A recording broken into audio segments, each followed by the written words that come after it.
আপনারা দেখছেন ২১শে টেলিভিশন।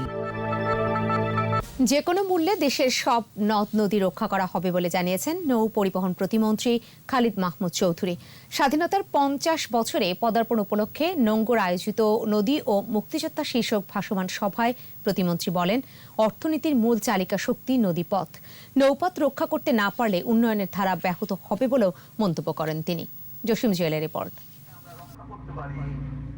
নদী ও মুক্তিযোদ্ধা শীর্ষক ভাসমান ব্যতিক্রমী এই আলোচনা সভার আয়োজক নোঙর বাংলাদেশ। সদরঘাট লঞ্চ টার্মিনালের এই নৌযানে সভার শুরু। বুড়িগঙ্গায় নৌযানটি চলতে থাকে, সেই সাথে এগোতে থাকে আলোচনা। মুক্তিযোদ্ধারাও নদী রক্ষার প্রয়োজনীয়তা তুলে ধরেন। মুক্তিযুদ্ধের সময় নদীপথে পাকিস্তানিদের ঘায়েল করার স্মৃতি তুলে ধরেন তারা। আলোচনায় অংশ নিয়ে নদী রক্ষায় সরকারের পদক্ষেপ তুলে ধরেন নৌ পরিবহন প্রতিমন্ত্রী।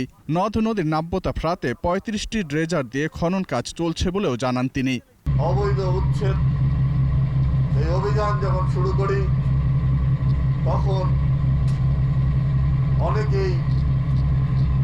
অনেক অবৈধ দখলদার, এর মধ্যে অনেক প্রভাবশালী আছে, অনেক ক্ষমতাশালী আছে, আমাদের মধ্যে থাকা লোকও আছে। নদীপাড়ের অবৈধ স্থাপনা উচ্ছেদে অভিযান চলছে বলেও জানান খালিদ মাহমুদ চৌধুরী। নদী রক্ষার ব্যানারকে ব্যবহার করে যেন এই অবৈধ দখলদাররা, এই স্বাধীনতা বিরোধীরা, এই দেশ বিরোধী চক্র যেন মাথা চারা দিতে না পারে, সেই জায়গাটায় আমাদেরকে অত্যন্ত সজাগ থাকতে হবে। নদ নদীর দখল দূষণ বন্ধে সবাইকে আরও সচেতন হওয়ার আহ্বান জানান প্রতিমন্ত্রী।